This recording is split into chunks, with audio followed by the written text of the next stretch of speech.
Hello, I am your host, Chêrénique. For this event, we are at the Impact Live event here in New York City, and I have a guest with me today, very special.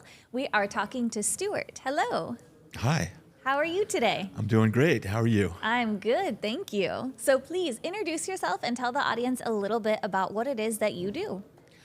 I'm an attorney by profession, but I also have a great deal of educationally, a lot of scientific training. I have an advanced degree in cell biology. So I have an interest in information-related subjects, both from a standpoint of wanting to gain an understanding from the sort of the scientist in me, as well as from a business and sort of applied perspective, which, in other words, looking for ways that it might assist me in doing my legal work. Ah, nice, awesome. So how did you hear about and get involved with the Imagine AI event? So my wife is Liz Nganzi, who's one of our hosts for this event and was one of the speakers at the inaugural event. So she's a huge proponent of this sort of convening. And Awesome.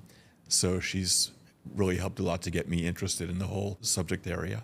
Very nice. So what have you found as far as it pertains to AI and law? Because I know there's been some sticky situations with ChatGPT and some lawyers getting in trouble with like using information it had given. So what have you found with it? I think the example that you have in mind, they were really trying to use it as an adjunct to their own sort of research activity and came up with some what turned out to be unreliable results. Yeah. I haven't done anything of that nature, but I'm trying in the environment where I work. They're still trying to work through what might be some viable and non-risky uses for this type of technology. I know that they're using it in the area of doing translations. Oh, nice. So we work with contracts, and we have overseas offices. So that's one thing that they've done is used with human support and human verification. They've used AI technology to translate the contracts in the first instance for use by our overseas colleagues.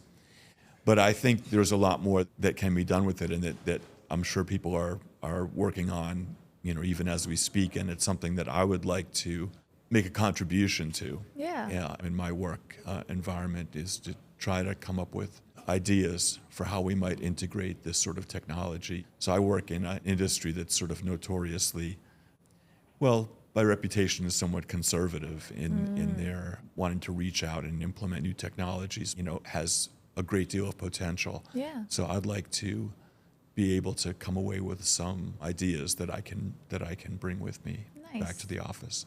And how do you use AI currently, whether it's in work or in personal life? I would say a very casual user. I guess what pops into my mind as an analogy is just sort of a more sophisticated type of Google search. I guess that's the best way that I could think of to describe it, is Yeah. just as an adjunct to like conventional internet searching. So I feel like the workshops here will be perfect for you and learning new ways to implement it. Absolutely, yeah, and things that I would never have thought of. And it makes me want to understand it all better. Yeah. Which is a little bit, there's an element of feeling a little inadequate because I can't really understand the science behind it. I mean, it would be challenging to try to acquire that knowledge, but the applications, I'll come away with some great inspiration for things I might use it for. Yeah, awesome. Great. So you're obviously an educated individual. We're here on a college campus right now. What would you say to people going into university or who are in university right now about what they should be studying or maybe how to incorporate this into their education? Yeah, it's a gap in my own training. So I have training in the life sciences, but a lot of the sort of computational biology techniques, the bioinformatic techniques, I've never mastered. So has a little bit of a black box feeling to me. So I think if I were in the position of someone sort of closer to just starting out, I would try to gain an understanding of how to use those tools. And also I think it's the kind of thing that sharpens one's thinking. So yeah, those are gaps that it's late for me to think about filling in my own training, but for someone starting out, those are very worthwhile, I think. Yeah. So we touched on a little bit of what you hope AI can accomplish in your field and how you want to be able to contribute to those ideas. What are your big hopes for the future of AI? Where do you think it's headed, and how do you think things like the law profession can benefit from that? A good, capable attorney, you need to bring to bear a combination of creativity and adherence to sort of norms and conventions of standardization.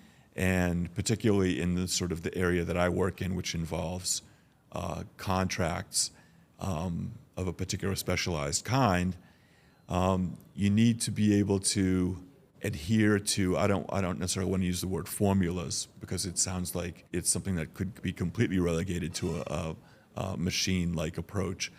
But I think you do need to adhere to conventions, but you need to be a problem solver, and you need that sort of human creativity. And I think that these tools, from the demonstrations that I'm seeing, have the ability to supplement the sort of creative thinking that a trained attorney can bring to bear, and the attorney's knowledge of how to adhere to certain standards and forms. And I think it can bring those two elements together and enhance the work product that the attorney can generate. Awesome. Yeah, that's a good way to explain it. Not replace, but enhance. I don't think you can replace what the experienced attorney brings to the process. I think it would be very difficult, and you would end up with a lot of errors. Yeah. And it's obviously you don't want to have to repeat work. So I think it's an enhancement is the better way to think about it. Yeah, very nice. So I have one last question for you today. If somebody out there that we're talking to is thinking about coming to the next Imagine AI Live event, what would you say to them? I think these gatherings are terrific. I think there's some, amazingly smart people that are thinking about important issues and have a desire to collaborate with other people who are thinking about the same topics. And I think one comes away really inspired to think about what's possible. And I think that seems to be a large part of the objective. And I think they're succeeding in that regard. Awesome. Well, thank you so much for joining us today, and I hope you enjoy the rest of the event. Thank you so much.